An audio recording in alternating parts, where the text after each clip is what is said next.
보도록 합니다. 하나님 말씀은 레위기 23장 15절 말씀부터 25절까지 보시겠습니다. 레위기 23장 15절로 25절까지 한 절씩 교독으로 읽겠습니다.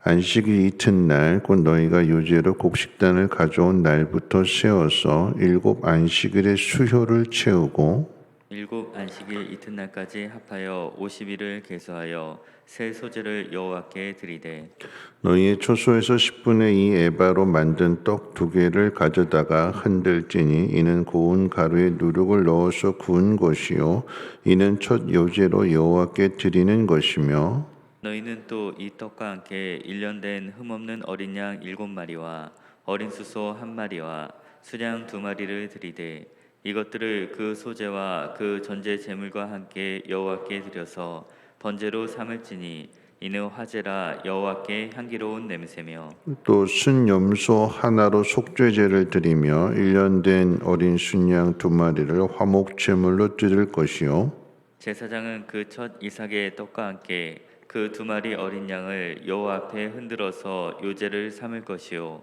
이것들은 여호와께 드리는 성물이니 제사장에게 돌릴 것이며 이날에 너희는 너희 중에 성회를 공포하고 어떤 노동도 하지 말지니 이는 너희가 그 거주하는 각처에서 대대로 지킬 영원한 규례니라.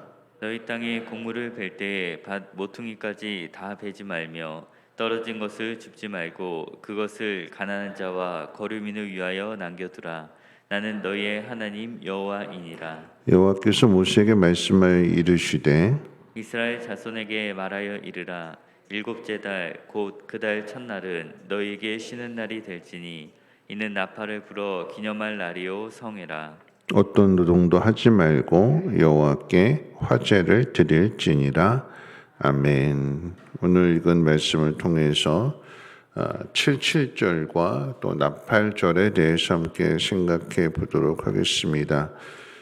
77절은 유대 3대 절기 유월절 또 77절 수장절 가운데 이제 가운데 있는 거죠. 이 77절은 유월절을 지키고 난 뒤에 7주가 지났다고 해서 이제 77절이라고 하고 오늘 이제 16절에서도 밝히는 것처럼 또 7 안식일 이튿날까지 합하여 50일을 계수하여 그래서 77절 즉 7주에 50일이 되는 거잖아요. 7주가 49일 거기다 이제 그 다음 날에 50일이니까 50일이 지났다고 해서 이제 오순절로도 불리게 되고요. 겨울이 지나고 난 땅에 이제 심은 것에 대한 첫 수확의 보리랑 밀을 추수하게 되는데 그 보리와 밀을 추수한다라고 하는 의미에서 맥추절로도 불리게 됩니다. 그런데 이 날의 의미는 단지 7주가 지났다거나 아니면 또 농사를 지어서 첫 수확을 거뒀다라고 하는 그런 의미로 그치지 않고 이것이 신약으로 연결되면 6월절 안식 후 첫날에 예수님께서 부활하셨고 그리고 이제 50일이 지나서 오순절에 성령이 제자들에게 임하시지요. 그러니까 예수님께서 부활하시고 난 다음에 40일 동안 제자들과 함께 계시고 승천하시기 전에 예루살렘을 떠나지 말고 모여서 성령이 오시기를 기도해라. 내가 아버지께로 가서 성령을 보내주겠다라고 하는 그 말씀 그대로 한 열흘 정도 간절하게 모여서 기도하게 될 때에 성령이 오시게 됩니다. 이때 성령을 받은 베드로가 한번 설교하게 될 때에 5,000명이나 되는 사람들이 회개를 하고 3,000명이나 되는 사람들이 세례를 받게 되는 그 놀라운 일들이 일어나게 되는 거죠. 영적인 의미에 있어서의 예수 그리스도를 믿는 그리고 초대교회가 세워지게 되는 첫 수확이 되는 것입니다. 자, 그 다음에 두 번째로 생각해 볼 것이 이제 나팔절인데요. 이 77절과 수장절, 그러니까 추수감사절이죠. 그러니까 맥주감사절과 추수감사절 그 사이에 나팔절과 속죄일이 들어져 있습니다. 이 나팔절은 시기적으로 이야기한다면 일곱째 달의 첫날에 나팔을 불어서 성회로 모이라 그랬습니다. 그러니까 일곱째 달 첫날이라고 하는 것은 7월 1일을 이야기하는 것이고, 그리고 나서 이제 10일이 지나서 7월 10일에 이제 대속죄일로 모이게 되는 것입니다. 온 이스라엘 백성들이 1년 중에 한 날, 이 대속죄일에 하나님 앞에 회개하는 날입니다. 자, 이것을 이제 역사적으로 이제 살펴볼 것 같으면 느헤미야에 있어서 바벨론 포로에서 돌아와서 느헤미야를 통해서 성벽을 재건하게 되고, 또 에스라가 이제 와서 하나님 말씀을 가르치게 될 때에 느헤미야서 8장 가운데 보면 에스라가 온 이스라엘 백성들을 수문학 광장에 모이게 하고 에스라가 이 율법책을 낭독하게 됩니다. 그냥 성경을 읽어주는 것이 아니라 그 성경의 의미가 무엇인지를 해석해주고 하나님의 뜻을 백성들이 알아듣도록 그렇게 가르쳤습니다. 그날이 7월 1일 나팔절이고, 에스라가 낭독한 그 말씀을 통해서 자신들의 그 죄를 돌아보게 된, 왜 우리가 바벨론 포로로 끌려가게 되었는가, 왜 이런 고난을 당하게 되었는가에 대한 그 의미를 하나님 말씀을 통해서 깨닫게 될 때에 이제 회개 운동이 일어나게 되는 거죠. 그러니까 대속죄일의 그 의미가 회개로 나타나게 되는 것입니다. 그래서 여러분, 진정한 회개라고 하는 것은 무엇이냐면 하나님 말씀으로 돌이키는 거예요. 내 생각대로 내 고집대로 살았던 사람이 하나님 말씀을 듣고 하나님의 뜻을 깨닫게 되면 하나님의 뜻 가운데로 돌이키게 되는, 순종하게 되는, 그게 진정한 회개가 되는 거죠. 죄를 깨닫는 데서 그치는 것이 아니라 내가 잘못했구나 하는 것에서 끝나는 것이 아니라 그 잘못된 것을 고치는 것이, 그래서 하나님께로 돌이켜서 하나님과 동행하는 것, 하나님과 함께 걸어가는 것, 그것이 진정한 회개입니다. 그래서 어떤 일들이 일어나게 되는가? 이방인 아내를 돌려보내라. 결혼해서 잘 살고 있는데 그게 하나님의 뜻이 아니었다. 에스라가 선포하니까 진짜 하나님의 말씀을 깨달은 사람들은 결단하게 되는 거죠.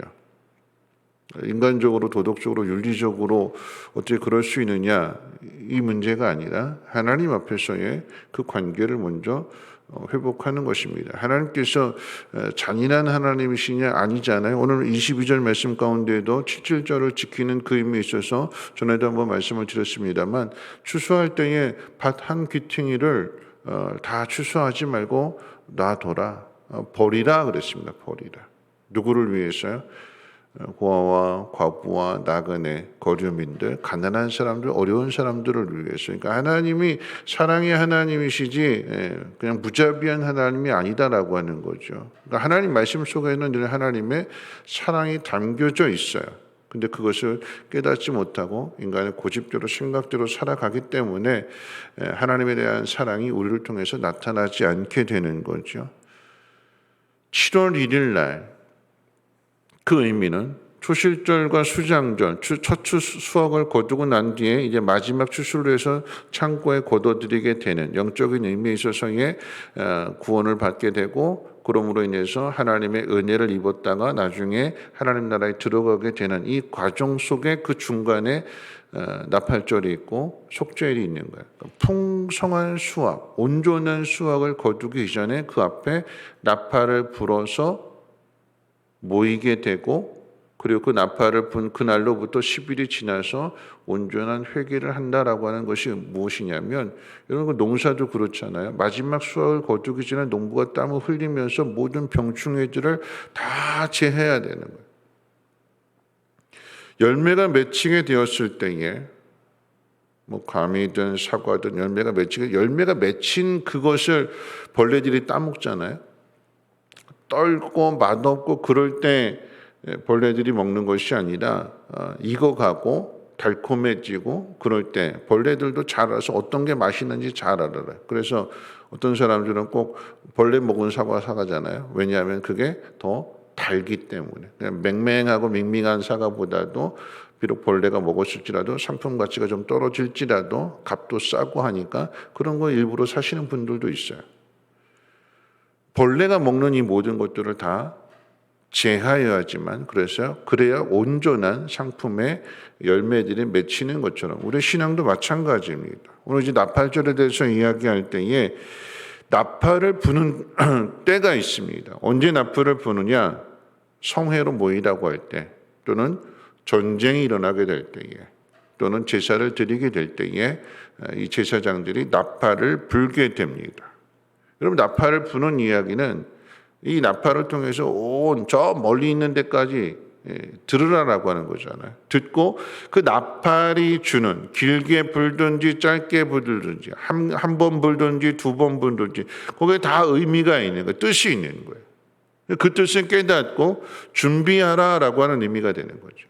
나팔을 불게 되면 무슨 일이 일어났구나, 어떤 의미냐, 전쟁이 일어났느냐, 아니면 성회로 모이라고 하는 것이냐, 미리 약속된 그 신호가 있기 때문에 그 신호를 통해서 깨닫고 그 신호에 담겨져 있는 그 의미대로 행동하라라고 하는 것입니다. 우리나라도 마찬가지잖아요. 예전에 이제 민방위 훈련하게 될 사이렌이 울리게 되면 그 사이렌을 통해서 우리가 어떻게 해야 될 것인가. 하나님께서 이스라엘 백성으로 하여금 온전하고 풍성한 그 열매를 거두고 그것을 창고에 들이기까지의 그 과정 속에서 이 중간에 나팔절과 속죄일을 두신 거예요. 정결하게 하라, 깨끗하게 하라. 그럼 이 나팔절에 나팔을 불게 될 때에 그 의미대로 행하지 않는다면 어떻게 될까요? 전쟁이 났다 하고 나팔을 불었는데 그럼 빨리 모여야 되는 거죠. 혼자만 가는 것이 아니라 함께 동행하자고, 같이 가자고. 위급한 상황에 대한 나팔이 불려지게 되면 그 위급한 상황에 따라서 마찬가지로 그에 따른 행동들을 해야 되는 거죠. 나팔이 불려지게 됐을 때에 거기에 대한 준비와 거기에 대한 행동을 해야 환난을 당하지 않는 것입니다. 여러분, 이 나팔을 불어서 온 이스라엘 백성들로 하여금 7월 1일 날 깨닫게 하는 거예요. 준비하라라고 하는 의미가 되는 거죠. 뭘 준비하라고 하는 의미일까요? 7월 10일 날 대속죄일이 있으니까 그때까지 하나님 말씀을 통해서 자신을 돌아보고 그 기나긴 뭐 열흘이라면 길다고 할 수도 있고 짧다고 할 수 있지만 그 시간 동안에 있어서 자신의 신앙을 점검하는 것입니다. 그리고 7월 10일이 되면 대속죄일에 참회하고 통에 자복하게 되고 이전의 삶들을 고치고 자신을 깨끗하게 하는 거죠. 오늘날의 나팔절의 의미가 무엇일까요? 이 소리를 통해서 준비하라라고 할 때에 그 의미가 무엇이냐? 여러분, 하나님 말씀입니다. 우리가 무엇으로 우리 자신을 깨끗하게 하느냐? 하나님 말씀인 거죠. 뭘 통해서 우리가 회개를 할까요? 하나님 말씀을 듣고 회개하는 것입니다. 내 생각대로, 내 고집대로, 내 기준으로 살면 안 되는구나. 하나님 기뻐하시는 뜻이 이거구나. 여러분, 이 절기를 지키는 규례가 하나님이 기뻐하시는 대로 행해야 되는 거죠. 하나님 백성은 하나님 뜻대로 살아야 되는 거죠. 그러니까 내 생각과 다르게 하나님 이렇게 말씀하시면 이 하나님 말씀대로 순종해야 되는구나. 그래야 하나님 백성이 되는 거죠. 하나님이 우리를 심판하실 때 여러분, 이 나팔을 분다라고 하는 것은 주님 오시는 그날과도 연결되어지게 되는 거예요. 그런데 어느 날 갑자기 오시는 것이지만 그냥 아무 신호도 없이 오시는 것이 아니라 분명한 그 증상과 그 일들이 일어나게 되는 거죠. 말씀하신 그대로. 하나님께서 언제나 그냥 우리를 심판하실 때 어느 날 갑자기 심판하시는 것이 아니라 자꾸 기회를 주세요. 깨달으라고. 부모도 자식에게 매를 들기 전에 항상 경고하잖아요. 너 그럼 맞는다. 빨리 이거 해. 한 번으로 하는 것이 아니라 계속해서 잔소리하고 그래도 안 들으면 그 마지막에 가서 매를 드는 것처럼 하나님도 마찬가지로 우리를 심판하실 때에 사울에게도 그렇고 아합 왕에게도 그렇고 악한 왕이지만 하나님의 뜻을 거역하는 왕이지만 한 번 실수했다고 그냥 그 생명 거두어가시는 것이 아니라 계속해서 기회를 주시잖아요. 엘리야를 보내시고 다윗을 옆에 두시고 경고하시는 거예요. 경고 소리가 들리게 되면 깨닫고 돌이켜야 되는 것입니다. 이런 말씀을 정리할 텐데 오늘 이 77절보다도 나팔절에 대해서 짧은 본문이지만 꼭 알아야 될 본문이기 때문에 오늘 나팔절의 의미를 대해서 조금 더 생각해 보았는데요. 이 나팔절의 의미 하나님께서 신호를 주시면 그것이 전쟁이 됐든 재난이 됐든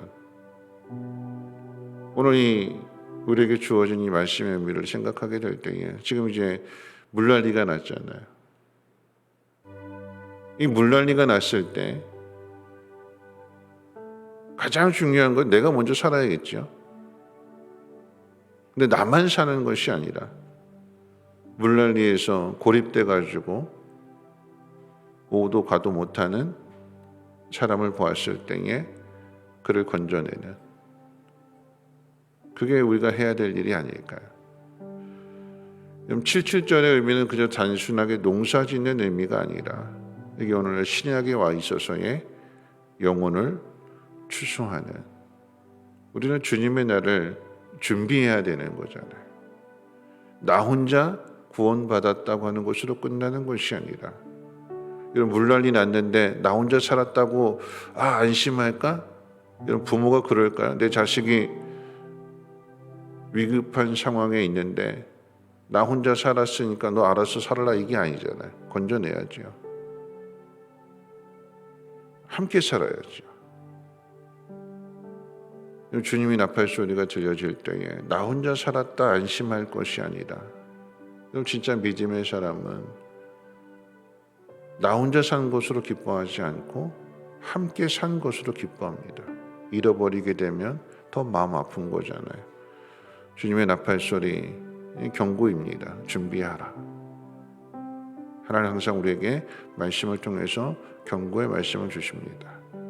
그 말씀을 잘 듣고 그 말씀대로 지켜 순종함으로 인하여서 환난에서 벗어날 뿐만 아니라 또 다른 영혼에게도 그들을 건져냄으로 인해서 함께 기뻐할 수 있는 말씀을 마칠 텐데요.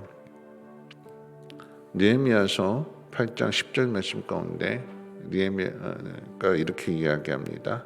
오늘은 여호와의 성일임으로 기뻐하라. 이것이 우리의 힘이다. 하나님 한 분으로 기뻐하고 그러므로 인해서 그 어떤 나팔 소리가 들릴지라도 하나님이 함께 하신다라고 하는 그리고 하나님의 뜻대로 행한다라고 하는 이 굳건한 믿음으로 인하여서 우리가 그때 마땅히 행해야 할 일들을 놓치지 않고 잘 감당할 수 있는 믿음의 사람들 되시기를 주님의 이름으로 부탁을 드립니다. 우리 찬송가 180장 함께 찬송하신 뒤에 기도하겠습니다.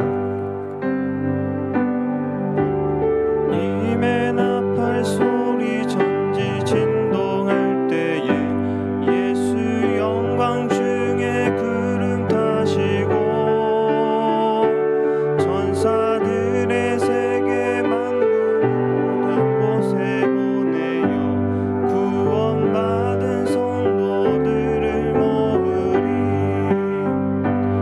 나팔 불 때 나의 이름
말씀 생각하면서 함께 기도하실 텐데요.